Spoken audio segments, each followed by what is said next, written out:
Mas agora, já falando um pouco dessa trajetória de vocês até a aprovação. Então, vocês estudam desde novas, tiveram um exemplo familiar para isso. E como é que foi essa escolha de tentar Harvard? Porque quando eu estava no colégio militar, eu fiz no Rio de Janeiro, as pessoas mais inteligentes da minha turma foram aprovadas em faculdades muito boas, mas eu não lembro de ninguém que foi pro exterior, entendeu? Foi o cara que passou no IME, no ITA, foi fazer alguma coisa na UFRJ, numa USP. Como é que vocês pensaram, cara, eu vou querer estudar fora do Brasil? Como é que foi essa decisão e como é que foi a preparação, a aprovação, toda essa parte? Assim, pra mim foi um desejo de fazer algo diferente, assim. Eu tive exemplos na minha escola, uma aluna que também estuda em Harvard, vai se formar agora em março, que ela era do meu colégio. Então, eu tive esse exemplo por perto, assim. Que é o Colégio Militar de Santa Maria. Colégio Militar de Santa Maria. Sou do Sistema Colégio Militar do Brasil também. Mas foi muito aquela coisa do... eu quero ser diferente, eu quero estudar num curso que no Brasil não é tão valorizado, infelizmente. No Rio Grande do Sul nem tem esse curso, Ciências Políticas. Ciência Política. Governo, como Harvard chama, mas em outras universidades é chamado de Ciências Políticas. Eu fiz Ciência Política, sou formada em Ciência Política. Olha, que legal. Que legal. Pois é, no Sul é um curso Não, meio... no Brasil, quando eu me formei, só tinha na Unirio, que era no Rio de Janeiro, e em Brasília. Na UNB, né? Na UNB foi um dos primeiros cursos, não foi um tem. dos primeiros. E quando eu... Desde que eu queria trabalhar com política, antes, eu acho, de eu querer ir para os Estados Unidos. Então, eu já pesquisei. Olha, se eu quiser estudar o que eu quero, eu vou ter que me mudar para muito longe da minha família. Porque nos Estados Unidos é bem valorizado. E muita gente que a gente conhece, os políticos todos fizeram ciência política lá. É uma pessoa lá de fora, sim. Lá de fora, sim. Sim, exatamente. E também, para voltar para o Brasil, depois de trabalhar com política, ter essa visão do exterior, trabalhar com várias culturas diferentes, dialogar com várias culturas, com diversas propostas diferentes ao redor do globo dentro de Harvard, é uma experiência muito diferenciada, assim, para retornar para minha carreira. Então, foi uma decisão que eu tomei. A partir do 9º ano, foi bem cedo. E a partir daí eu comecei a construir meu currículo, me envolver. Porque o processo para os Estados Unidos, ele não é uma prova. Eles são vários materiais que a gente envia, currículo, premiações que a gente recebeu, boletim.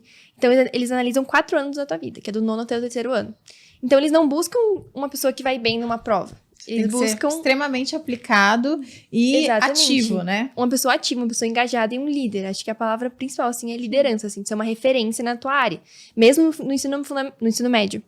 E foi isso que eu busquei, assim, durante o meu ensino médio. Eu me envolvi em muitas atividades relacionadas à minha área, mas também coisas que eu amava, porque também, acho que eles buscam também pessoas muito apaixonadas pelo que elas fazem. E agora no 3º ano, que foi um processo mais pesado, que a gente teve que enviar tudo, preparar documento, preparar redação, preparar um monte de material, que daí foi realmente mais burocracia mesmo. Mas foi um processo, achei muito gostoso, né, Ana? Não, é um processo ótimo, eu acho que é sobre isso que a Mari falou, assim. Eles querem saber qual é a sua paixão e o que você faz pra perseguir isso, perseguir o seu sonho. Seja com impacto pequeno ou com impacto muito grande, mas eles querem saber assim, cara, se você vier pra cá estudar com a gente, você vai realmente conseguir, ou você realmente vai correr atrás do que você quer, do que você sonha e da sua paixão, assim. Eu acho que é por isso que é um processo tão legal, porque no meio do processo a gente acaba descobrindo o que a gente gosta, o que a gente não gosta, em quais áreas a gente quer trabalhar, e isso é muito incrível. E aí, do meu lado, né, por que eu decidi aplicar para os Estados Unidos, como eu falei, eu comecei na pesquisa muito cedo, então a primeira vez que eu entrei no laboratório foi no 9º ano. E aí, uma coisa que eu percebi era que muitos dos artigos que a gente lia era dos Estados Unidos, vinha de universidades grandes, né? 9º ano, pra quem não sabe, é o último ano do ensino fundamental. É que a gente que é velho sou agora, velho, era a 8ª série. a gente tá ainda no sistema antigo, entendeu? A gente não sabe. Os 15, 16 anos ali, 15, 16. E aí, assim, e aí eu via que muitas das pesquisas que a gente lia, a gente tinha como exemplo, eram de fora, né?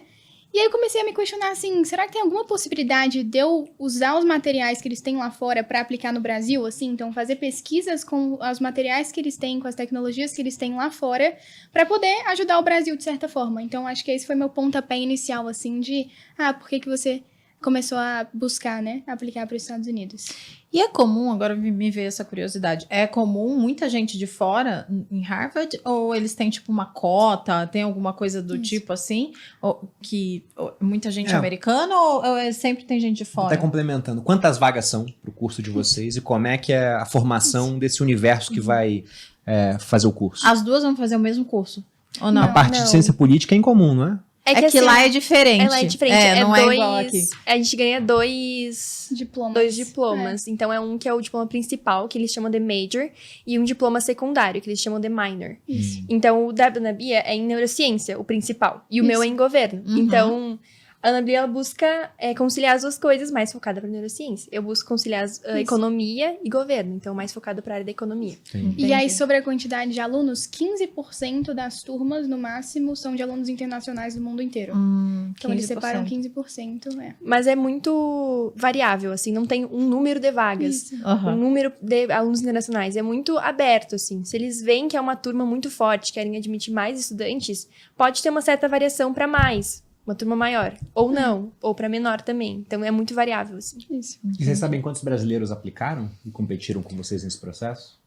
É difícil saber. Não tem como saber. Da nossa mentoria tiveram alguns que também aplicaram, mas do Brasil inteiro é muito... Aí, então, vocês até falam, o Bruno perguntou quando elas chegaram aqui se elas se conheciam. Elas falaram, a gente se conhece, a gente já fez algumas coisas juntas e tal, e agora a gente vai lá pra fora juntas. E aí elas falaram, a gente participou da mesma mentoria. Essa mentoria seria, como se fosse alguém que ajudou vocês. Olha, vocês têm que fazer esse processo aqui, é isso? Isso. A mentoria que a gente participou é da Fundação Estudar, chamada Prep Program. E aí o que a gente faz é que no final do segundo ano a gente aplica pra mentoria, então faz um processo bem parecido com o dos Estados Unidos. Manda o boletim, manda as atividades extracurriculares, premiações. E aí eles selecionam alguns estudantes que aplicaram. Então, acho que da nossa foram 70 de 10 mil. 60 a 70, mais ou menos, isso aí. De 10 mil alunos que aplicaram. E aí, o que a gente faz depois que a gente passa, tem uma equipe bem grande, assim, de pessoas ajudando e tudo mais. E é isso, eles têm um calendário, que eu acho que é o que mais me ajudou, assim. Tem um calendário com todas as datas das provas, datas do que a gente tinha que enviar e tudo mais. E a gente também tinha um acompanhamento quinzenal de advisors, assim, e também reuniões semanais gerais, assim, né, com todos os aplicantes. Pra falar, tipo, você Isso. tem que fazer um projeto a mais, senão você não vai entrar. E acho que, eles eram bem, assim, individualizados mesmo. Então, eles analisavam a tua situação, tuas chances ou não, enfim. E também, acho que o mais... Pra mim, pelo menos, foi uma das partes mais importantes, foi o apoio financeiro que a gente recebeu também através da Fundação Estudar. Então, além deles ajudarem em todo o processo... Não, do governo, não. É privada. É privada? Isso é uma empresa privada. E, então, apoio financeiro, além da mentoria em todo o processo. Só entender um número aqui que a Bia citou, para não deixar passar batido. 10 mil pessoas aplicaram para a Fundação Estudar, 70 foram selecionadas? Isso. E aprovadas 2, vocês? Dessas 70, elas aplicaram para várias universidades dos Estados Unidos. Não tem só Harvard, tem Yale, Stanford, várias outras universidades. Então, essas 70, elas aplicaram para universidades diferentes. Agora, nesse round que teve de aceitações, que foi em dezembro, tem outro round em março. Então, outras pessoas podem ser aceitas ainda. Mas dessas pessoas, dessas 70, algumas foram aprovadas em Harvard, como eu e a Ana Bia, outras em outras universidades, outras não conseguiram, mas talvez consigam no próximo. Entendi. Então, é assim que funciona.